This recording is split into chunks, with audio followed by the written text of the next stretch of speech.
नमस्कार साथियों, स्वागत है आपका इस YouTube channel learn tea life में। आज है 3 अप्रैल और इस सेशन में द हिंदू एडिटोरियल का वोकेबलरी कवर करते हैं। तो चलिए सेशन स्टार्ट करते हैं। उससे पहले वीडियो लाइक कर दीजिए और अभी तक चैनल सब्सक्राइब नहीं किए हैं तो जल्दी से चैनल सब्सक्राइब कर दीजिए और कमेंट बॉक्स में जय हिंद लिखना ना भूलें। जय हिंद लिखने से हमारे अंदर एक पॉजिटिव मोटिवेशन आता है। तो चलिए देखते हैं आज का वर्ड। पहला वर्ड है बेफिडल। क्या है? बेफिडल। बी फडल एक वर्ब है। क्या है? बी फडल एक वर्ब है। ठीक है, बी फडल एक वर्ब है जिसका मीनिंग होता है make someone enable to think clearly, यानी किसी को ऐसे कर देना कि वो कोई भी चीज़ क्लियरली थिंक नहीं कर पाए, यानी कि सोच नहीं पाए कोई भी चीज़ वो आसानी से। ठीक है, यानी कि उसको क्या कर देना, घबरा देना। तो इसका हिंदी मीनिंग क्या है? घबरा देना। अगर कोई इंसान घबराया हुआ होगा तो वो कोई भी डिसीजन जल्दी नहीं ले पाएगा, ना ही कोई चीज़ आसानी से सोच पाएगा क्लियरली। तो बीफडल मतलब क्या होता है कि किसी को उस कंडीशन में ला देना कि वो घबरा जाए। ठीक है, मान लीजिए किसी को आप डरा दिए तो वो क्या हो जाएगा, किसी भी चीज़ को क्लियरली थिंक नहीं कर पाएगा, सोच नहीं पाएगा। ठीक है, अगर सिनोनिम्स देखा जाए तो सिनोनिम्स इसका परप्लेक्स हो सकता है, बी वाइल्डर हो सकता है, कंफ्यूज हो सकता है या फिर बेफल हो सकता है। ये सारे क्या हो जाएंगे, इसके सिनोनिम्स हो जाएंगे। अगर इस वर्ड का ट्रिक बनाया जाए जिसके हेल्प से ये वर्ड हमें हमेशा याद रहे तो क्या बन सकता है? तो देखिए, आप पजल तो देखे ही होंगे। अगर आपको डिफिकल्ट पजल सॉल्व करने के लिए दे दिया जाएगा तो आप पजल देखकर क्या हो सकते हैं, बेफडल हो सकते हैं। यानी कि आप घबरा जाएंगे कि इतना इतना टफ हम पजल कैसे सॉल्व करेंगे। तो आप क्या करेंगे कि जो पजल देख के क्या हो जाएंगे, बेफडल हो जाएंगे। ठीक है, तो इस तरह आप इसको याद रख सकते हैं with the help of trick. अब देखते हैं नेक्स्ट वर्ड। तो नेक्स्ट वर्ड क्या है? फीट। फीट एक नाउन है। फीट क्या है? एक नाउन है जिसका मीनिंग होता है an achievement that requires great courage skill और स्ट्रेंथ। मतलब एक ऐसा अचीवमेंट जिसको प्राप्त करने के लिए, मतलब जहाँ तक पहुँचने के लिए आपको बहुत ज़्यादा हिम्मत चाहिए, बहुत ज़्यादा स्किल चाहिए और बहुत ज़्यादा पावर चाहिए। ठीक है, स्ट्रेंथ चाहिए। अभी मतलब उसके लिए वो वर्ड वो क्या हो जाएगा, मतलब फिट हो जाएगा। मतलब ऐसा अचीवमेंट जिसमें ये सारी चीज़ रिक्वायर्ड हो। तो इसका हिंदी मीनिंग क्या हो जाएगा? कमाल। कमाल हो जाएगा। ठीक है, मतलब कोई चीज़ अगर मतलब आप आपके पास ग्रेट कॉरेज है, स्किल है और स्ट्रेंथ है तो आप कमाल कर सकते हैं, मतलब किसी भी चीज़ को पाने के लिए। तो सिनोनिम्स इसका क्या हो सकता है? अकम्प्लिशमेंट हो सकता है, अटेनमेंट हो सकता है या फिर ट्रिम्फ हो सकता है। ये सारे इसके सिनोनिम्स हो गए। ठीक है, अगर इस वर्ड के लिए ट्रिक बनाया जाए तो ट्रिक क्या बन सकता है? तो ट्रिक बन सकता है कि आर्टिस्ट मतलब फाइन आर्टिस्ट ने फीट हासिल कर लिया। ठीक है, फाइन आर्टिस्ट ने फीट हासिल कर दिया। ठीक है, इस तरह आप इसको याद रख सकते हैं। फाइन आर्टिस्ट ने क्या किया है? फीट हासिल कर लिया। अब देखते हैं नेक्स्ट वर्ड। तो नेक्स्ट वर्ड क्या है? कैप्टिवेट। देखिए, कैप्टिवेट वर्ड रिपीट हो गया है तो आप क्या करेंगे, इसका मीनिंग आप कमेंट बॉक्स में कमेंट करेंगे। ठीक है, तो ये आज का आपका होमवर्क हो गया। इसका मीनिंग और इसका सिनोनिम्स ये सारे आप कमेंट बॉक्स में कमेंट कीजिएगा। देखिए, कमेंट करने से क्या होता है कि आपका मतलब सेल्फ कॉन्फिडेंस इंक्रीज होता है और जब चीज़ें आप लिखेंगे बार बार कमेंट बॉक्स में या फिर नोटबुक में तो आपके दिमाग में बैठ जाता है। इसीलिए हम डेली हमको आपको क्या करते हैं, वर्ड देते हैं एज ए होमवर्क, जिसका आप कमेंट बॉक्स में कमेंट कीजिएगा और आप सही कमेंट कीजिएगा तो अगले सेशन में आपका नाम भी लिया जाएगा। अब देखते हैं नेक्स्ट वर्ड। तो नेक्स्ट वर्ड क्या है? स्टेगर्ड। क्या है? स्टेगर्ड। देखिए, ये सब मीनिंग मतलब इसका स्पेलिंग भी आप लिखते चलिएगा अपने नोटबुक में।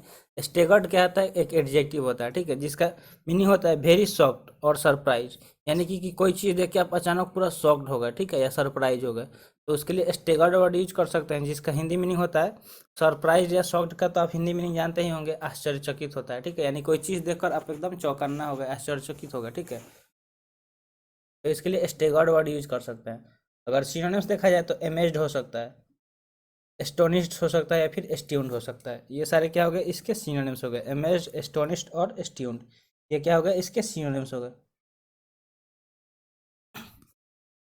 अगर सिनोनिम ट्रिक बनाया जाए इस वर्ड के लिए, स्टेगर्ड के लिए, तो स्टेगर्ड के लिए ट्रिक क्या बन सकता है कि मान लीजिए कि कोई गेस्ट आपके घर आया। ठीक है, और गेस्ट ने आपका घर पहला बार देखा और घर आपका काफ़ी क्या है, आलीशान घर एकदम, मतलब बहुत बड़ा घर है। तो गेस्ट घर देख कर क्या होगा? स्टेगर्ड होगा। ठीक है, गेस्ट घर देख कर क्या होगा? स्टेगर्ड होगा। इस तरह आप इसको याद रख सकते हैं with the help of trick. तो कैसा लगा ट्रिक जरूर बताइएगा कि जो भी हम ट्रिक बताते हैं वो अच्छा लगता है या नहीं, और वो मतलब आपके लिए हेल्पफुल रहता है कि नहीं, ताकि ये वर्ड याद हो जाए। अब देखते हैं नेक्स्ट वर्ड। तो नेक्स्ट वर्ड क्या है? बंटर। बंटर एक नाउन है। बंटर क्या एक नाउन है जिसका मीनिंग होता है the playful and friendly exchange of टीजिंग remark, यानी कि परिहास। इसका हिंदी मीनिंग क्या हो जाएगा? परिहास। The playful and friendly exchange of teasing remarks. Tease मतलब क्या होता है, मतलब किसी को टीज करना। तो देखिए टीजिंग मतलब क्या होता है, किसी को तंग करना, ठीक है, तंग करना या फिर किसी को कष्ट देना। तो कह रहा है कि ए प्लेफुल एंड फ्रेंडली एक्सचेंज, मतलब प्लेफुल मतलब क्या होता है, कोई मतलब खुशी पूर्वक या फ्रेंडली यानी कि दोस्ताना रूप से एक्सचेंज ऑफ टीजिंग रिमार्क, मतलब आपको कोई टीजिंग रिमार्क दे रहा है तो आप उसके साथ क्या कर रहे हैं, फ्रेंडली बिहेव कर रहे हैं, यानी कि परिहास से इसका हिंदी मीनिंग हो जाएगा। अगर सिनोनिम्स देखा जाए तो इसका सिनोनिम्स क्या हो सकता है, तो सिनोनिम्स हो सकता है रिपार्टी हो सकता है, रिपोस्टी हो सकता है, या फिर सेलीज हो सकता है। ये सारे इसके सिनोनिम्स हो जाएंगे, रिपार्टी, रिपोस्टी और सेलीज, ये सारे क्या हो जाएंगे, इसके सिनोनिम्स हो जाएंगे। अगर ट्रिक बनाया जाए बंटर के लिए तो ट्रिक क्या बन सकता है, तो इसका ट्रिक बनेगा कि बंदा ने बंटर मारा पार्टी में, क्या किया कि किसी बंदा ने क्या किया कि पार्टी में क्या किया कि बंटर मारा, बंदा ने पार्टी में क्या किया, बंटर मारा। तो इस तरह आप इसको याद रख सकते हैं with the help of trick. अब देखते हैं नेक्स्ट वर्ड, तो नेक्स्ट वर्ड क्या है, ब्रेक। ब्रेक एक नाउन है, ब्रेक क्या है, एक नाउन है, जिसका मीनिंग होता है समथिंग स्पेशली ए व्हीकल और building that has been badly damage और डिस्ट्रॉय। चाहे कोई बिल्डिंग हो यानी कि कोई इमारत हो, घर हो, या कोई व्हीकल हो, यही व्हीकल मतलब क्या होता है, कोई गाड़ी हो, वो क्या हो जाए, बहुत बुरी तरह से क्या हो जाए, नष्ट हो जाए, डैमेज हो जाए, ठीक है। तो उसके लिए ब्रेक वर्ड यूज करते हैं, ठीक है। यानी कि इसका मतलब होता है डैमेज, मतलब क्या होता है, विनाश होना या नष्ट होना, ठीक है। तो इसका हिंदी मीनिंग विनाश होना हो जाएगा। तो ये स्पेशली मतलब कहाँ पे यूज किया जाता है, किसी व्हीकल या बिल्डिंग के रूप में, ठीक है। जब मतलब बिल्डिंग या व्हीकल की को जब कंसीडर करेंगे तब हम लोग रेक का यूज करेंगे। अगर इसका सिनोनिम्स देखा जाए तो डिबेरिस हो सकता है, डेट्रिटस हो सकता है, या फिर रिमाइंडर हो सकता है। ये सारे क्या हो जाएंगे, इसके सिनोनिम्स हो जाएंगे। क्या है, डिबेरिस, डेट्रिटस और रिमाइंडर, ये सारे क्या होगा, इसके सिनोनिम्स हो गए। अगर इसका ट्रिक बनाया जाए तो ट्रिक क्या बन सकता है, कि ट्रिक देखिए, ब्रेक को हम ब्रेक से रिलेट कर सकते हैं कि ब्रेक न लगने पर मतलब कार की हालत क्या हो गई, ब्रेक हो गई। ब्रेक न लगने पर कार की हालत क्या हो गई, ब्रेक हो गई, ठीक है। जैसे मतलब मान लीजिए कि कोई गाड़ी तेज जा रहा था और जो ड्राइवर ने ब्रेक अप्लाई किया, लेकिन ब्रेक क्या हुआ, नहीं लगा, क्योंकि ब्रेक फेल हो चुका था। तो गाड़ी जाके किसी सामने किसी चीज़ में टकरा गई, और जिसकी वजह से गाड़ी की हालत क्या हो गई, कार की हालत ब्रेक हो गई, ठीक है। तो आप ब्रेक को ब्रेक से रिलेट करके याद रख सकते हैं। अब देखते हैं नेक्स्ट वर्ड, तो नेक्स्ट वर्ड क्या है, एवराइज। क्या है, एवराइज। एवराइज एक नाउन है जिसका मीनिंग होता है extremely extreme desire for wealth, यानी कि मान लीजिए कि वेल्थ में, वेल्थ मतलब क्या होता है, धन, ठीक है। क्या होता है, धन, धन पैसा, मतलब जो भी चीज़ होता है धन पैसा। तो उसको मतलब उसको पाने का एक्सट्रीम डिजायर, मतलब बहुत ज़्यादा इच्छा, मतलब कि हर किसी का इच्छा होता है कि हम काफ़ी ज़्यादा धनी इंसान हो जाए, हमारे पास काफ़ी ज़्यादा पूंजी हो, बहुत ज़्यादा पैसा हो। ये हर चीज़ मतलब हर किसी का ये सपना होता है। तो वही उसके लिए एवराइज वर्ड यूज कर सकते हैं, जिसका हिंदी मीनिंग मतलब लोभ हो सकता है, ठीक है। लोभ मतलब क्या होता है, लालच, ठीक है। अगर ज़्यादा पैसा अगर आप चाह रहे हैं तो वो क्या है कि आपके लिए लोभ हो सकता है, और ज़्यादा लालच नहीं करना चाहिए, ठीक है।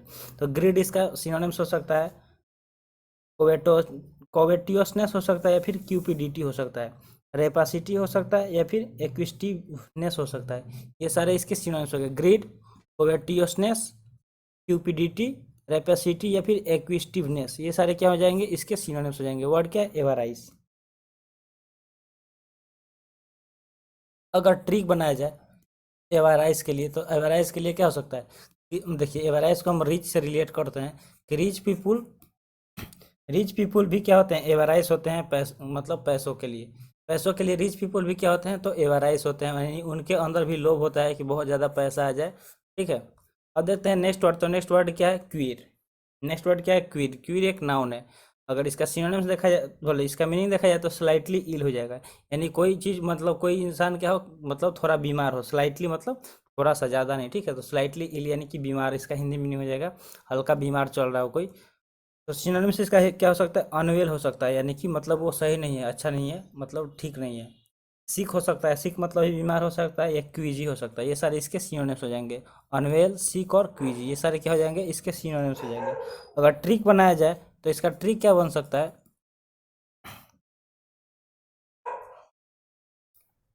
कि मान लीजिए ट्रिक बन सकता है कि वीर क्या है, मान लीजिए वीर क्वीर हो गया है, वीर क्वीर फील कर रहा है, मतलब बीमार फील कर रहा है। वीर कैसा फील कर रहा है, तो क्वीर फील कर रहा है, ठीक है। वीर कैसा फील कर रहा है, तो क्वीर फील कर रहा है। इस तरह आप इसको याद रख सकते हैं। मान लीजिए वीर किसी का नाम है जो क्वीर फील कर रहा है, यानी कि वो अपने आप को हल्का मतलब बीमार फील कर रहा है। अब देखते हैं नेक्स्ट वर्ड, तो नेक्स्ट वर्ड क्या है, रियल, ठीक है। सुरियल, सुरियल एक एडजेक्टिव है। क्या है? सुरियल एक एडजेक्टिव है जिसका मीनिंग होता है very strange, more like a dream than reality, with idea and image mix together in a strange way. मतलब वेरी स्ट्रेंज यानी कि बहुत ज़्यादा। स्ट्रेंज मतलब क्या होता है? अजनबी, जिसको आप नहीं जानते हो, ठीक है। स्ट्रेंजर आप सुने होंगे वर्ड। स्ट्रेंजर मतलब क्या होता है? अजनबी, जिसको आप नहीं जानते हैं, पहले कभी नहीं देखे हैं। तो सो रियल मतलब क्या हो सकता है? Very strange, more likely a dream than reality. मतलब वो रियलिटी से ज़्यादा क्या लगेगा कि ड्रीम लगेगा, ठीक है। मतलब वो सपना लगेगा रियलिटी से ज़्यादा। With idea and image mix together in a strange वे। जो किस चीज़ से मिक्स हो, तो आइडिया और इमेज से मिक्स्ड हो इन ए स्ट्रेंज वे। तो इसका हिंदी मीनिंग क्या हो सकता है? अवास्तविक। मतलब जो आपको कैसा लगे कि ये रियल नहीं है, अवास्तविक लगे, ठीक है, वो सपना लगे। तो इसका सिनोनिम्स देखा जाए तो एब्सर्ड हो सकता है, वियर्ड हो सकता है, या फिर बिजियर हो सकता है। ये सारे इसके सिनोनिम्स हो जाएंगे, ठीक है। एब्सर्ड, वियर्ड और बिजियर, ये सारे इसके सिनोनिम्स हो जाएंगे। वर्ड क्या है? सुरियल। अगर इसका ट्रिक बनाया जाए तो देखिए, इसका हम लोग सीरियल को सीरियल से रिलेट कर सकते हैं। जब आप कोई सीरियल देखते हैं, ठीक है, टीवी पे जो सीरियल आता है, तो सीरियल में क्या होता है? सारे सीन कैसे दिखाए जाते हैं? सुरियल दिखाए जाते हैं। मतलब वो क्या होते हैं? रियल नहीं होते हैं वो, बस मतलब रील्स पे बनाया जाता है। यानी कि रील और रियल तो जानते ही होंगे। तो जो भी सीरियल होता है उसमें सीन कैसे बनाए जाते हैं? तो सुरियल बनाए जाते हैं। ऐसा लगता है कि मतलब दिखाया जाता है कि रियल है, लेकिन वो क्या होता है? सुरियल होता है, यानी कि अवास्तविक होता है, मतलब रियल नहीं होता है, ठीक है। अब देखते हैं नेक्स्ट वर्ड। तो नेक्स्ट वर्ड क्या है? रिवेटिंग। क्या है? रिवेटिंग। रिवेटिंग एक एडजेक्टिव है जिसका मीनिंग होता है सो इंटरेस्टिंग और excited that it hold your attention completely. मान लीजिए मतलब कोई चीज़ इंटरेस्टिंग हो, ठीक है, या फिर एक्साइटिंग हो, जिस जो मतलब क्या करे कि आपके अटेंशन को पूरी तरह से होल्ड कर ले। मतलब आपका पूरा ध्यान अपने तरफ कोई खींच रहा हो, ठीक है। जो जो चीज़ इंटरेस्टिंग होता है, मान लीजिए कि आप पढ़ाई कर रहे हैं, ठीक है, और आपके बगल में कोई क्या करने लगे? गेम खेलने लगे, जो गेम आपको काफ़ी पसंद हो और आपका उसमें इंटरेस्ट हो, तो आपका क्या हो जाएगा? अटेंशन उधर जाने लगेगा, ठीक है। तो रिवेटिंग इसके लिए वर्ड यूज कर सकते हैं जिसका हिंदी मीनिंग क्या होता है? दिलचस्प। जो चीज़ दिलचस्प हो, जो आपको भाता हो, ठीक है, या आप वो ज़्यादा करना चाहते हो। अगर इसका सिनोनिम्स देखा जाए तो सिनोनिम्स इसका क्या हो सकता है? तो इंग्रोसिंग हो सकता है, एब्जॉर्बिंग हो सकता है, फैसिनेटिंग हो सकता है, फिर इंथ्रेलिंग हो सकता है। इंग्रोसिंग, एब्जॉर्बिंग, फैसिनेटिंग, इंथ्रेलिंग, ये सारे क्या हो गए? इसके सिनोनिम्स हो गए। अगर ट्रिक बनाया जाए तो इसका ट्रिक क्या बन सकता है? तो ट्रिक बनेगा कि रिवर राफ्टिंग का एक्सपीरियंस रिवेटिंग था। मान लीजिए कि आप रिवर राफ्टिंग आप जानते हैं कि जो रिवर में मतलब वो नाव होता है, उसको पे बहुत लोग क्या करते हैं? सैर करते हैं। तो रिवर राफ्टिंग उसी को बोलते हैं, ठीक है। देखे होंगे जब पहाड़ी मूवी वगैरह में सीन आता है, पहाड़ी इलाका में लोग क्या करते हैं? रिवर राफ्टिंग करने जाते हैं, कि 4-5 लोग रहते हैं और वो मतलब पूरे सेफ्टी के साथ उसमें क्या करते हैं? राफ्टिंग करते हैं। तो रिवर राफ्टिंग का एक्सपीरियंस कैसा था? तो रिवेटिंग था, यानी काफ़ी दिलचस्प था। इस तरह आप इसको याद रख सकते हैं कि रिवर रिवर राफ्टिंग का एक्सपीरियंस कैसा था? तो रिवेटिंग था, ठीक है। अब देख, तो आज का सेशन यहीं पर समाप्त हुआ। आई होप सेशन पसंद आया होगा। Thanks for watching. मिलते हैं फिर अगले सेशन में। जय हिंद।